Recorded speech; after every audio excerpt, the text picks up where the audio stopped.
할렐루야. 우리 좌우에 계신 분들하고 인사하겠습니다. 너무 잘 오셨습니다. 네. 이 코로나 때문에 이제 잘못하다가는 인사도 좀 바뀔 것 같아요. 뭐 예전에는 한참 못 먹고 살았을 때는 어떻게 인사했다 그래요?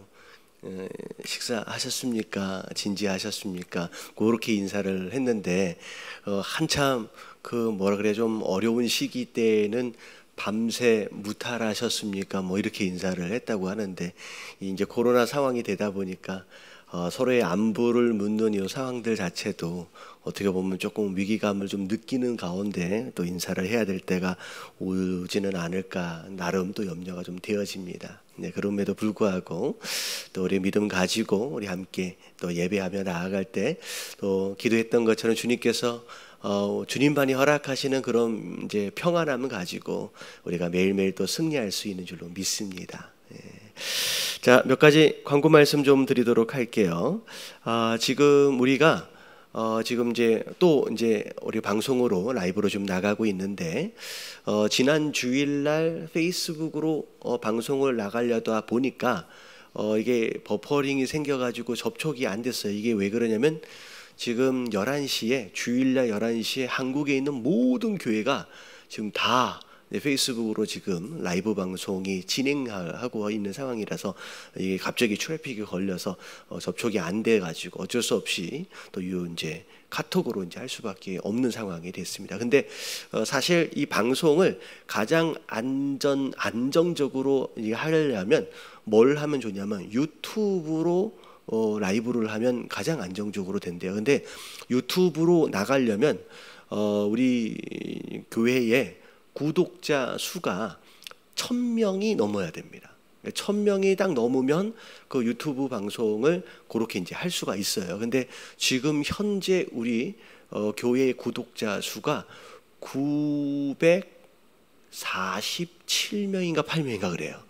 지금 50몇 명이 지금 모자라가지고 유튜브를 못하는 거예요. 그래서 아직까지 유튜브에 구독을 안 누르시는 분들은 회개를 좀 하시고, 그리고 오늘 예배가 끝나고 나 이게 뭔 소리인지 모르겠다라고 하시는 분들은 나가시면서 우리 목사님들한테 물어보셔서 구독을 꼭 이렇게 해가지고 1000명을 가능하면 빨리 채워서 한동안은 우리가 이렇게 방송으로 나갈 수밖에 없는 상황이다 보니까 여러분들 이제 구독을 하셔가지고 1000명을 좀 빨리 채웠으면 좋겠습니다. 그래서 많이 좀 도와주시기 바라고요.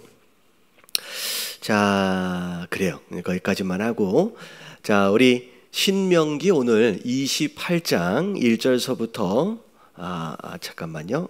7절서부터 우리 14절까지 말씀, 우리 본문 말씀 우리 함께 보도록 하겠습니다. 자, 신명기 28장 7절서부터 이게 볼륨이 좀 너무 작은 것 같은데 조금만 올려주실래요? 좀 답답한데. 자, 28장 7절서부터 14절까지 말씀 우리 한 목소리로 같이 읽도록 하겠습니다. 다 같이 시작. 여호와께서 너를 대적하기 위해 일어난 적군들을 내 앞에서 패하게 하시리라. 그들이 한 길로 너를 치러 들어왔으나 내 앞에서 7길로 도망하리라.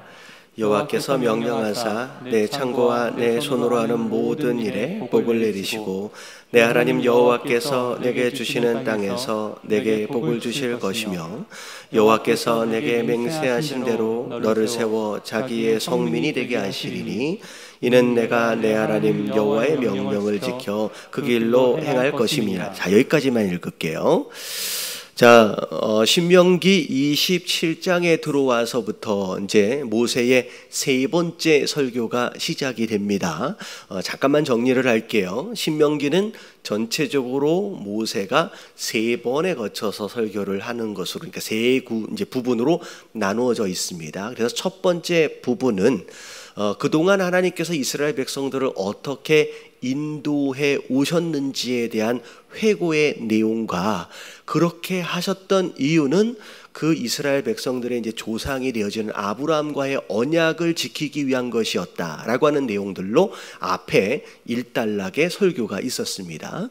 자, 그리고 굉장히 오랫동안 우리가 지난 한 달 동안 살펴봤던 이 중간에 있는 내용이 뭐였냐면 하나님께서 율법의 내용들을 소상하게 분류를 해가지고 명령하시는 내용이 쭉 나왔죠. 그래서 뭐를 해야 하고 뭐를 하지 말아야 한다라고 하는 10계명을 비롯해서 그 자세한 그런 율법의 지시적인 내용들이 쭉 있어졌습니다.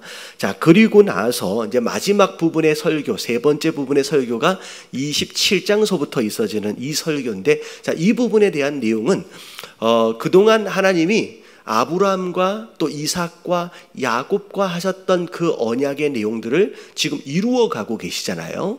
그러면 어떻게 보면 실제 이 명령을 듣고 있는 이스라엘은 하나님과 언약을 맺은 적이 사실은 없는 것이거든요. 그 조상들과 맺었던 거니까. 그래서 가나안 땅 안에 들어가기 바로 전에 하나님께서 이 이스라엘 백성들과 이제 대면하시는 가운데 이제 새로운 언약을 그들과 직접 체결하시는 그 내용에 대한 지시가 27장서부터 쭉 이어지는 거죠. 그래서 앞에 나오는 내용들을 보면 이스라엘의 13지파 중에서 12지파 6지파씩 6지파씩 나눠서 다른 산으로 올라가서 대기하게끔 하고, 레위 지파가 그들을 향하여서 축복과 저주를 선포하는, 그래서 하나님 말씀에 대하여 순종을 하면 뭘 받아요? 축복을 받겠지만 그렇지 못한 경우는 저주를 받을 것이다 라고 특별히 12가지의 저주에 대한 내용을 이제 언급하시는 내용이 그 전 말씀에 있었습니다. 자, 그런 가운데 자, 하나님 말씀하시는 상황들 가운데서 이러면 저주를 받을 것이다, 이러면 저주를 받을 것이다 라고 이렇게 이야기가 진행이 되어지면서 특별한 장면이 뭐냐면, 그것에 대하여 너희가 무엇으로 화답하라고 나와 있냐면 아멘으로 화답하라고 이제 지시가 되어져요. 그래서 하나의 지시가 떨어지면 거기에 대해서 백성 모두가 아멘이라고 복창하게끔. 그래서 아멘의 뜻이 뭐냐라고 제가 세 가지로 좀 말씀을 드린 적이 있습니다. 첫 번째 아멘의 뜻이 뭐예요? 첫 번째 아멘의 뜻, 좀 순서를 좀 맞춰볼게요. 자, 아멘의 뜻 첫 번째는 하나님 말씀하신 것에 대하여 내가 뭐합니다? 동의합니다 라는 것이 아멘의 첫 번째 뜻이에요. 그래서 이러한 죄를 지으면 저주를 받을 것이다 라고 하는 말씀하셨으니까 그렇게 말씀하신 것에 제가 동의합니다 라고 하는 것이 이제 첫 번째 아멘의 뜻이에요. 자, 두 번째 아멘의 뜻이 뭐예요? 네, 순종하겠습니다예요. 그래서 내가 그렇게 절대 하지 않겠습니다 라고 하는 뜻이 이제 아멘입니다. 순종의 뜻. 그리고 세 번째가 또 무엇일까요? 이게 이제 더 큰 범위 안에서 하나님 말씀하신 것이 그대로 이루어질 줄을 믿습니다 라고 하는 믿음의 표현이에요. 자, 이거 나중에 시험 볼 거예요. 자, 첫 번째 무슨 뜻이라고요? 네, 동의합니다. 두 번째, 네, 순종합니다. 세 번째, 네, 그렇게 될 줄로 믿습니다. 이거는 이제 사실은 한 9번만 더 하면 100번 정도 될 것 같아요. 굉장히 많이 말씀을 드렸는데 항상 들을 때마다 앞에 몇 가지만 생각이 나고 다 기억이 안 나잖아요. 여러분들이 이번 기회에 좀 외워두시면 좋을 것 같아요. 그래서 자, 우리가 기도할 때 자, 예수 그리스도의 이름으로 기도합니다 라고 해놔서 마지막에 뭐라고 얘기해요? 아멘으로 마무리를 하잖아요. 그것도 사실은 비슷한 뜻이에요. 그래서 어떻게 보면 하나님 말씀에 대해서 내가 동의합니다와 더불어서 내가 기도한 내용들 가운데 내가 움직여야 할 부분에 대해서는 내가 순종하겠습니다. 그리고 기도한 내용들 가운데 이루어지기를 원하는 부분들에 대하여 내가 그렇게 될 줄로 믿습니다 라고 이제 그렇게 아멘으로 마무리한다 라고 생각하시면 될 것 같아요. 그래서 아멘으로 이제 화답할 것을 하나님이 요구하시죠. 자, 그리고 나서 28장에 들어와서 자, 오늘 말씀까지 쭉 이어지는 내용은 자, 말씀에 순종할 것을 요구하셨어요. 그 앞에 쭉 나와 있는 그 내용들. 자, 그런 가운데 자, 하나님이 복을 주시겠다고 몇 가지 복을 약속하시는데 자, 오늘 아침에 새벽 예배 때 이 설교를 못 들으신 분이 더 많으신 것 같아서 잠깐 점검을 하겠습니다. 자, 1절을 보니까 자, 그 모든 명령을 지켜 행하면 첫 번째, 자, 너를 세계 모든 민족 위에 어떻게 해요? 뛰어나게 할 것이다. 그러니까 뛰어난 민족이 되겠다라고 하는 이 표현은 지금 이 명령을 듣고 있는 당대의 이스라엘뿐만이 아니라 대대손손 자손 대대로 그 뛰어나게 되어지는 축복을 계속 누리게 된다는 이야기예요. 그래서 실제로 유대인들 제가 말씀드렸잖아요. 신약에 오신 예수님에 대하여 아직 믿지 않는 유대인들이 많습니다. 근데 구약의 율법은 이 유대인들이 믿잖아요. 그래서 율법을 철저하게 지키려고 애를 쓴다는 거죠. 그래서 오늘날 유대인들이 나름대로의 영향력을 미치면서 뛰어난 민족으로 인정을 받는 이유는 하나님 말씀을 아직도 순종을 하고 있기 때문이라는 거죠. 그래서 여러분들 당대뿐만 아니라 세대뿐만 아니라 여러분 자녀들까지 그의 자녀들까지 뛰어난 가족, 뛰어난 가정, 뛰어난 민족으로 세워가길 원하신다라고 한다면 자, 첫 번째 하나님 말씀에 뭐하라? 순종하라 라고 하나님 말씀하시는 거죠. 자, 그리고 나서 두 번째 축복이 3절에 뭐라고 나와 있었냐면 성읍에서도 복을 받고 들에서도 복을 받는데요, 네가 어디를 가든지 복을 받는데요. 자, 그래서 제가 말씀드린 적이 있어요. 동양사상은 풍수지리, 명당 이 개념이 있어요. 그래서 어떤 지역, 어떤 땅, 어떤 곳이 사람에게 복이 된다고 믿었습니다. 그래서 묘자리를 찾을 때도 명당, 그리고 내가 살 집을 찾을 때도 명당. 근데 사실은 요즘엔 신도시다 보니까 아파트에 살아서 어디가 명당인지는 잘 모르겠지만 땅이 사람에게 복을 준다고 믿었어요. 근데 성경의 복의 원리를 보면 땅이 사람에게 복을 주는 게 아니에요. 땅이 사람에게 복을 주는 게 아니라 그 땅에 누가 사느냐가 땅에 복을 줘요. 거꾸로. 다시 말하면 복의 근원은 땅에 있는 것이 아니라 누구에게 있다? 그럼 사람에게 있다는 거예요. 그래서 성읍에 있든 들에 있든 어딜 가든 말씀에 순종한 자, 그래서 복을 받은 자라고 한다면 어디를 가도 그냥 복을 받는 거예요. 어디가 좋을까라고 하는 걸 찾아갈 필요가 없이 내가 복의 근원이 된다라고 하는 거, 여러분 이 복을 받으시게 되길 주님의 이름으로 축원합니다. 그래서 김포 한강 신도시를 와야 한 내가 잘 살까가 아니라 복을 받은 내가 김포 한강 신도시를 왔기 때문에 이 땅이 뭘 받는 거예요? 복을 받는 거예요. 심지어 교회도 마찬가지예요. 내가 어느 교회를 가야 복을 받을까가 아니라 이미 복은 누구에게 주신 거예요? 말씀에 순종하고 있는 나에게 주셨어요. 그래서 내가 가는 그 교회가 누구 때문에 복을 받아요? 나 때문에 복을 받는 거예요. 옆에 계신 분들에게 인사 좀 해주세요. 나 때문에 당신이 복을 받는 겁니다. 자신감 있게 얘기 좀 해주세요. 다시 말하면 땅이 아니에요. 지역이 아니라 무엇이 복의 통로냐면요, 사람이 복의 통로예요.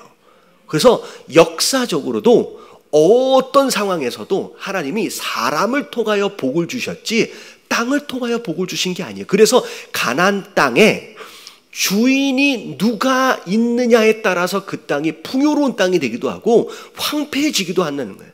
말씀에 순종하는 이스라엘 백성들이 그 가나안 땅에 살 때 가나안 땅은 굉장히 풍성하고 젖과 꿀이 흐르는 땅이 되었지만 나중에 이 우상 숭배하고 죄를 짓기 시작하고서부터 이 가나안 땅이 피폐해지기 시작하는 거예요. 다시 말하면 주인이 문제예요. 어떤 땅이냐가 문제가 아니라 누가 주인이냐에 따라서 땅이 복을 받기도 하고 복을 받지 못하기도 하고, 심지어 모든 피조물들이 누구를 기다린대요? 하나님의 아들들을 기다린대요. 그 땅에 주인으로 하나님의 아들이 빨리 왔으면 좋겠다. 왜냐하면 그 아들들로 인하여서 뭐가 복을 받아요? 그 지역의 피조물들이 다 복을 받게끔 돼요. 여러분 성경적인 원리예요. 성경적인 원리.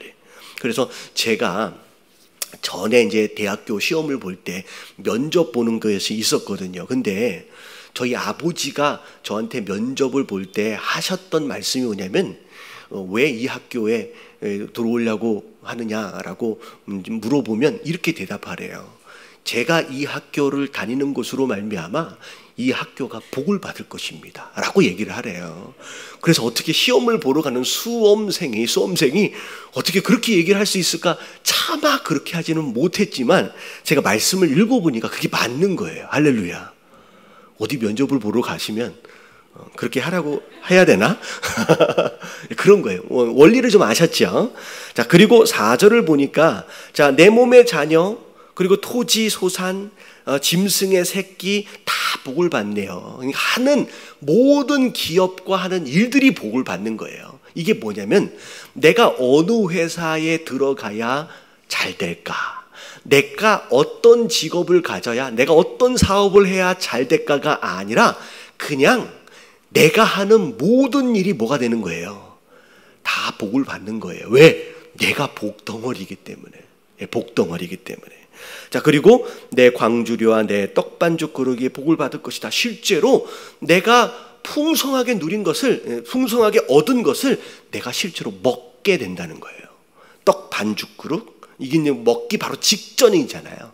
거기까지 복을 받고, 심지어 6절에, 자, 6절, 여기 안 나와 있네요. 내가 들어와도 복을 받고 나가도 복을 받는데요. 아침에도 말씀드렸지만 인생은 타이밍이라는 얘기가 있어요. 언제 들어가고 언제 나와야 할지. 그런 거 있잖아요. 그래서 혹시 주식 하시는 분들 계실런지는 모르겠는데 주식만큼 타이밍이 중요한 게 없죠. 팔 때가 있고 살 때가 있잖아요. 여러분 이걸 바꾸면 어떻게 돼요? 그냥 망하는 거죠. 그럼 인생이 들어갈 때를 모르고 나올 때를 모르면 그냥 망하는 거예요. 근데 여러분 복을 받은 사람은 그냥 들어갈 때가 복을 받을 때고요. 나올 때가 복을 받는 거예요. 여러분 이런 복을 받으시게 되길 주님의 이름으로 축원합니다. 그래서 자 1절서부터 시작되어진 것이 결국은 너희가 말씀에 순종하면 이런 복을 받을 것이다 라고 계속 이어져 가는 것이 자 오늘 말씀 수요일 말씀까지 이어지는 겁니다. 자 7절을 보니까 자 여호와께서 너를 대적하기 위하여 일어난 적군. 자 항상 주변에 적군들은 있습니다. 적군들은 있어요. 자 근데 적군들을 내 앞에서 패하게 하실 것이다. 어떻게 보면 나를 힘들게 만들고 괴롭게 만들고 나를 공격하는 자가 없을 수는 없어요. 이 땅을 살아가는 동안엔 항상 그런 일들이 있습니다. 근데 여러분 때로는 그런 일들을 통하여 하나님께서 나를 더 성숙해 하시고 더 단단하게 만드시는 어떤 연단의 과정으로 허락하실 때가 있어요. 마치 이제 적군 같은 경우에 예를 들어서 다윗이 다윗 되어지기 위하여 사울 왕을 쓰셨던 것처럼 무슨 얘기인지 아시겠죠? 이 사람만 없으면 진짜 좋을 텐데 그런 게 있어요 없어요? 이 회사를 꼭 들어가 보면 이거 괴롭히는 이게 있어요.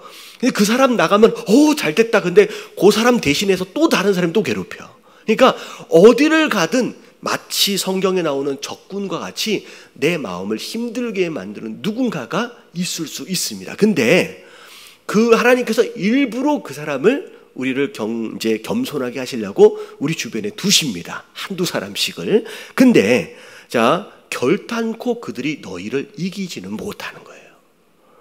하나님이 그 전쟁을 이기도록 하시기 때문에. 그래서 자 말씀에 순종하는 자는 이 전쟁을 어떻게 이길지에 대하여 고민할 필요가 없어요. 누가 다 대신 싸워주세요. 여러분 하나님이 대신 싸워주시겠다라고 말씀하고 계시는 거죠. 그래서 그들이 한 길로 너를 치러 왔다가 자 어떻게 된대요? 네 앞에서 7길로 흩어져서 도망가는 일들이 벌어질 것이다 라고 자 말씀에 순종한 자들에게 오늘 자 첫 번째 약속은 승리에 대한 약속입니다. 자 그리고 8절 한번 읽어볼게요. 다 같이 시작.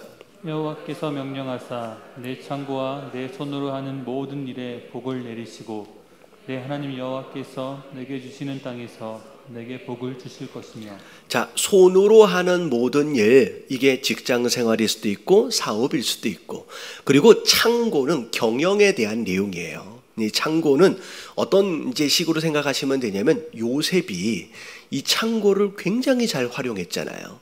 그래서 7년 동안의 풍년이 들었을 때 잘 보관해놨다가 그리고 나서 어떻게 해요? 나중에 7년에 흉년이 왔을 때 이걸 잘 풀어서 오히려 그 흉년 때 돈을 벌어요.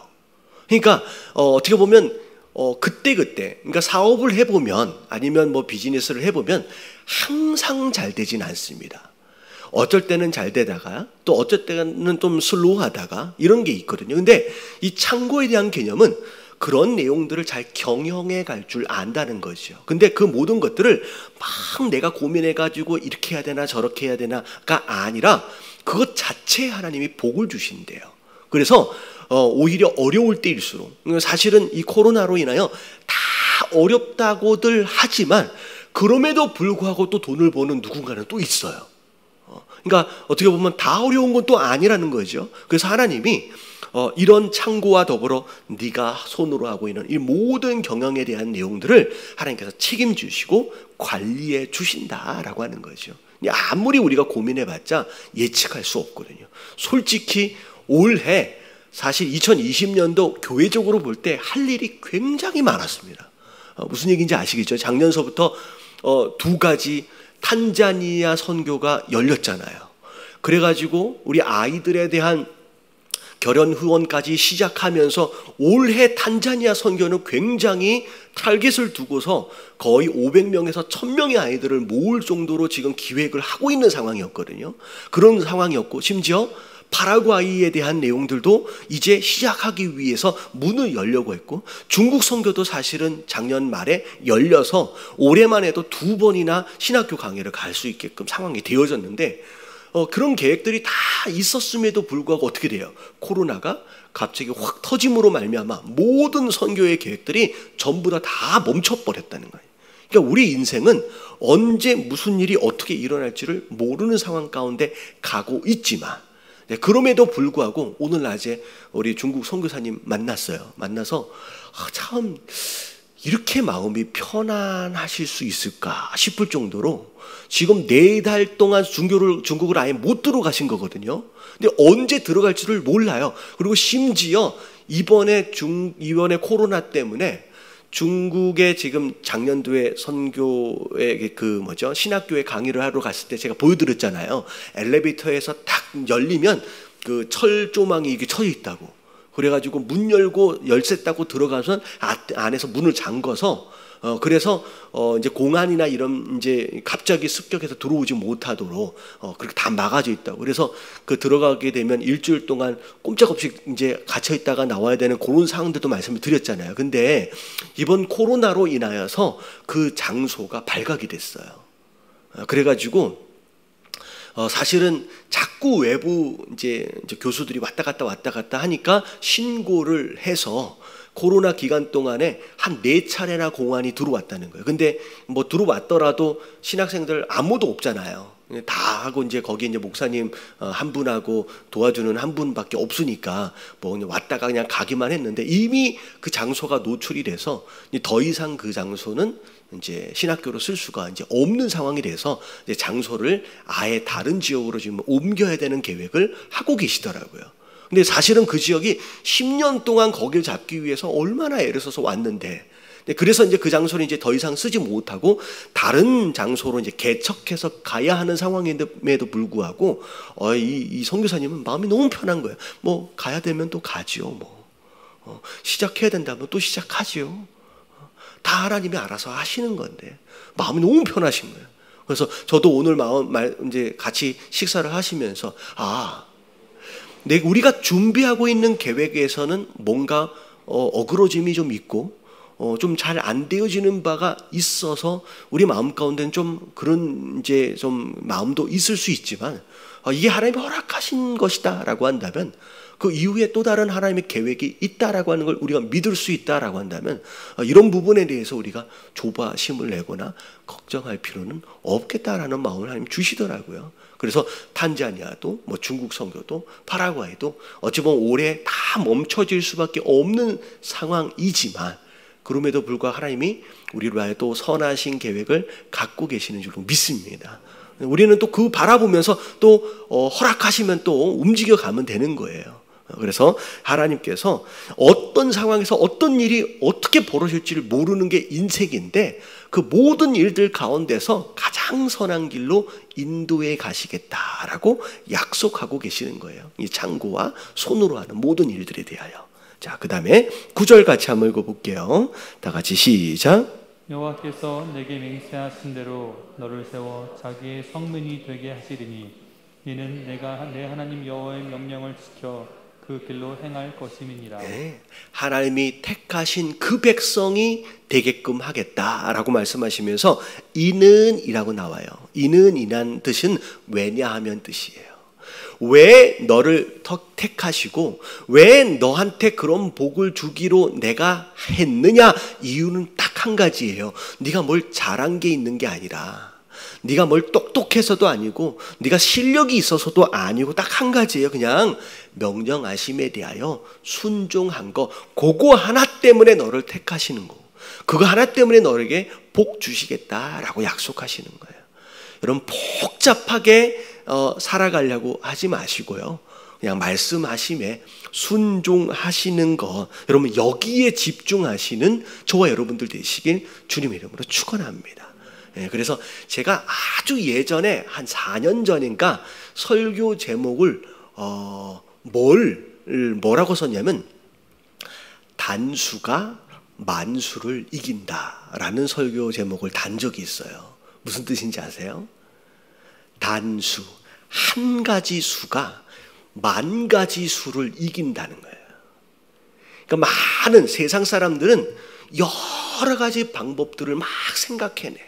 어떻게 해야지 좋지? 어떻게 해야지 좋지? 이게 만수예요.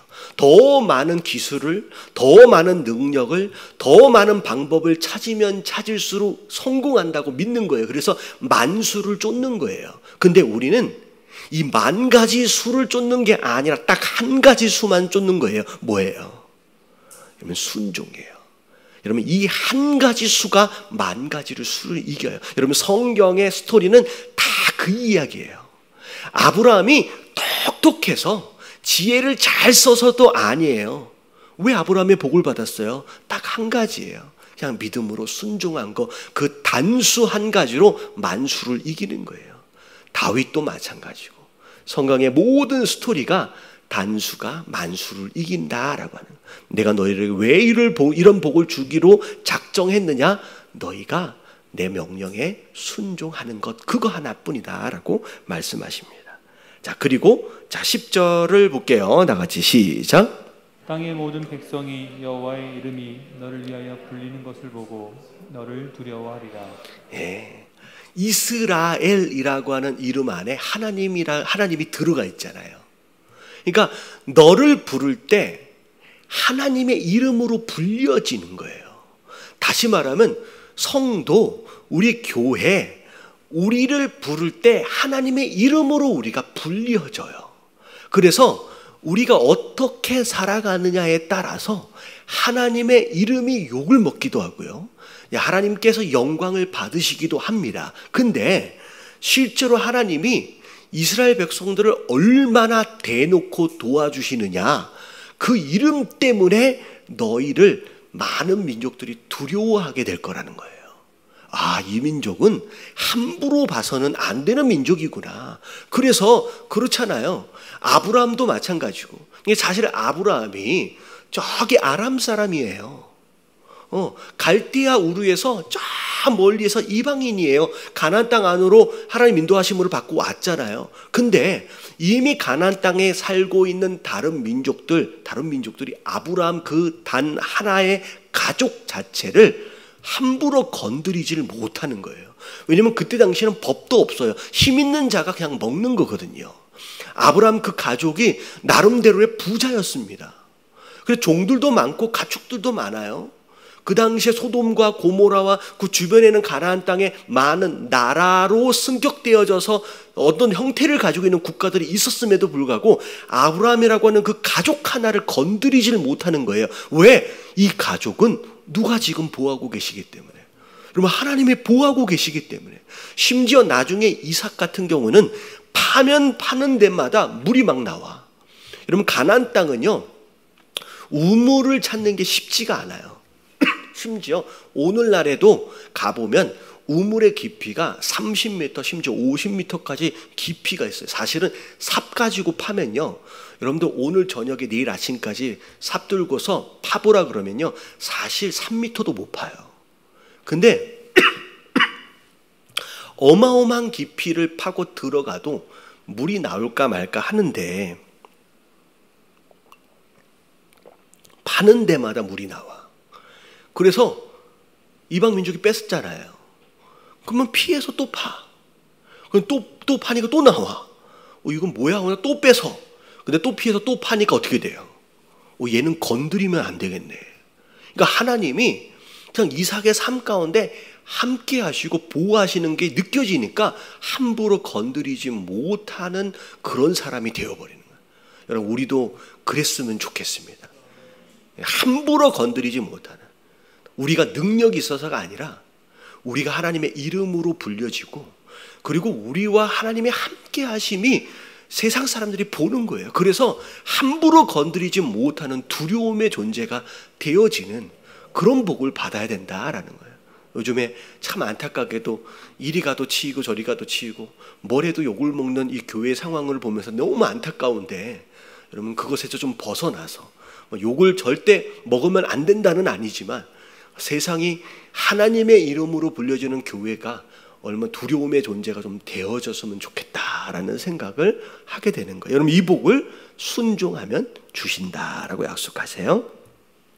자, 11절 같이 한번 읽어볼게요. 다 같이 시작. 여호와께서 내게 주리라고 내 조상들에게 맹세하신 땅에서 내게 복을 주사 내 몸의 소생과 가축의 새끼와 도지의 조산을 많게 하시며.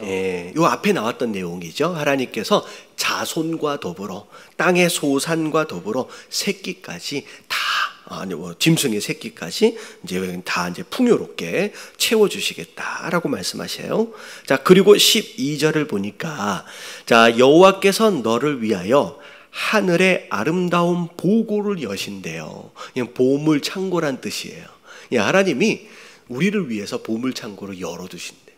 그래서 마치 어렵고 힘들면 막 구해가지고 거지처럼 구걸해서 찔끔찔끔 필요한 것만큼 받아먹는 그런 복이 아니라 그냥 하나님이 창고문을 열어놓고 내게 누구 거예요?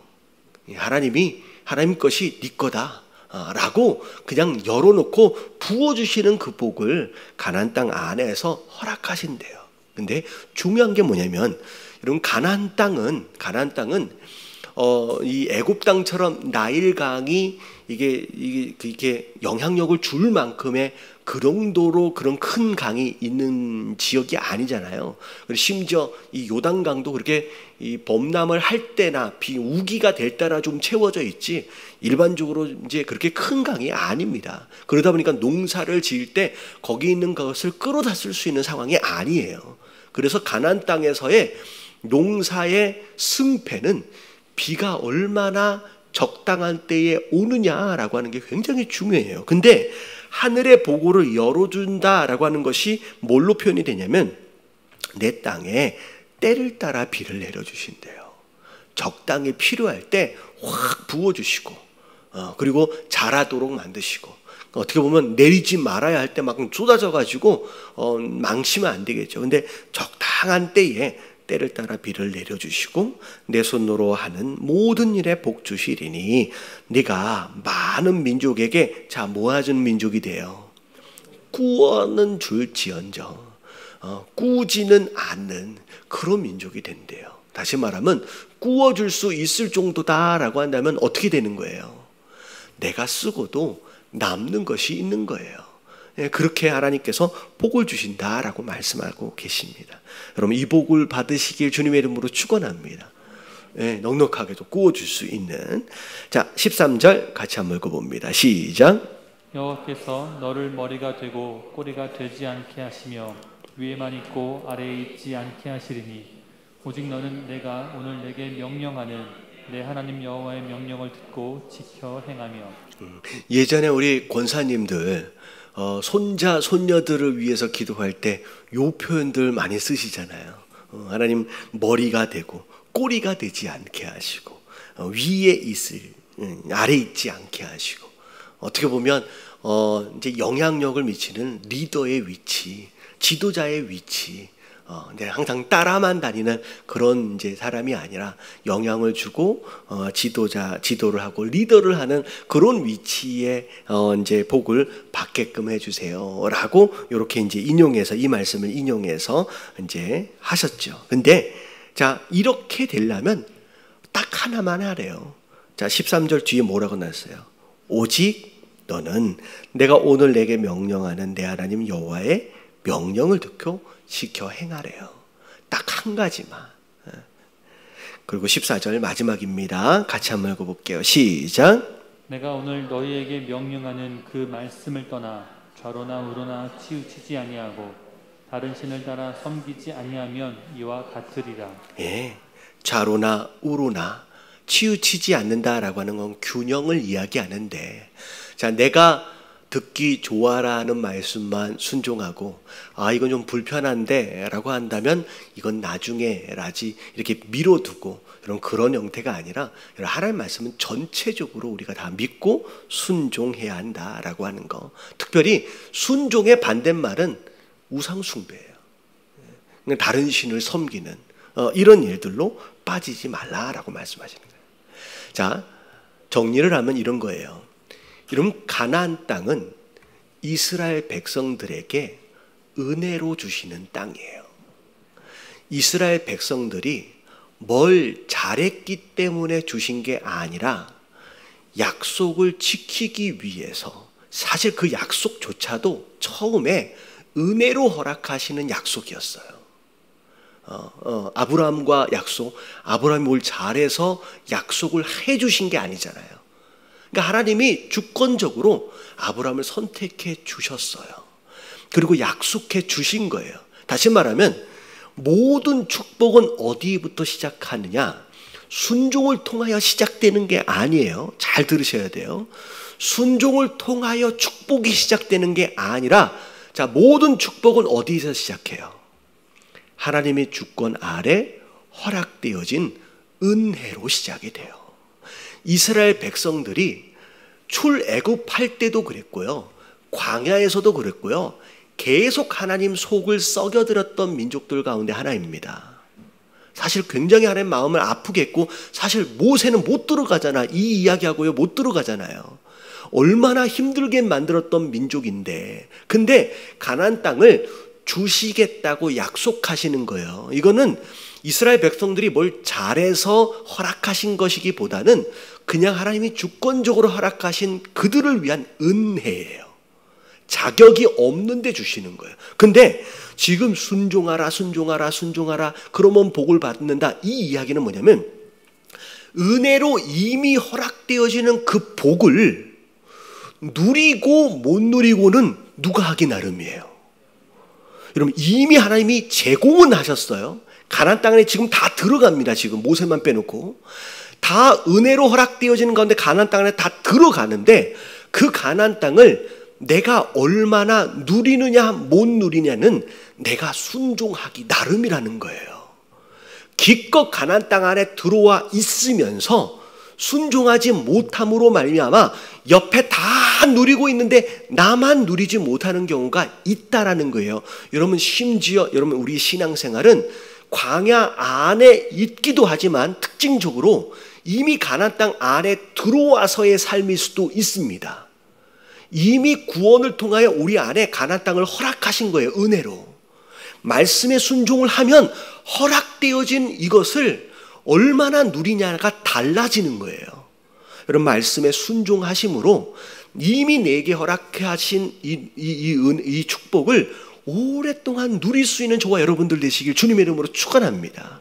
근데 이걸 진짜로 순종을 안 하면 누리지 못하다가 나중에는 경고하고 나중에는 징계하시다가 어떻게 해요? 여러분, 이 땅의 주인을 바꿔버리세요. 지금 가나안 땅 안에 원래 살던 가나안 족속들 지금 왜 쫓겨나요? 하나님이 이스라엘 백성들이 이뻐서 집어넣어 준 게 아니에요. 이들은 이미 우상숭배로 인하여 갈 때까지 갔어요. 하나님이 도저히 참을 수가 없어서 그들의 죄악 때문에 이들을 쫓아낸다라고 말씀을 하셨어요. 신명기에 이미 우리가 봤던 내용이에요. 다시 말하면 땅은 있는데 주인이 지금 바뀐 상황이에요. 가나안 족속들이 죄를 지어서 하나님이 도저히 참지 못해서 지금 주인을 바꾸고 계시는 상황인데, 나중에 보면 이 가나안 땅 안에 들어와서 살던 이스라엘 백성들조차도 제대로 말씀에 순종하지 못함으로 인하여 경고하고 징계를 받는 상황들 가운데 나중에 어떻게 돼요? 결국 그 땅의 주인이 또 바뀌어버립니다. 아수르에 의해서 망해버리고 바벨론에 의해서 망해버려서 이 땅의 주인이 또 바뀌어버려요. 그런 상황이 벌어진다는 거예요. 우리에게 허락하신 축복, 여러분 주인이 바뀌면 안 되잖아요. 내 건데. 여러분 내게 주신 축복을 오랫동안 풍성하게 누리시길 원하신다라고 한다면 여러분 오늘 말씀 허락하신 대로 여러분 순종할 수 있는 저와 여러분들 되시길 주님 이름으로 축원합니다.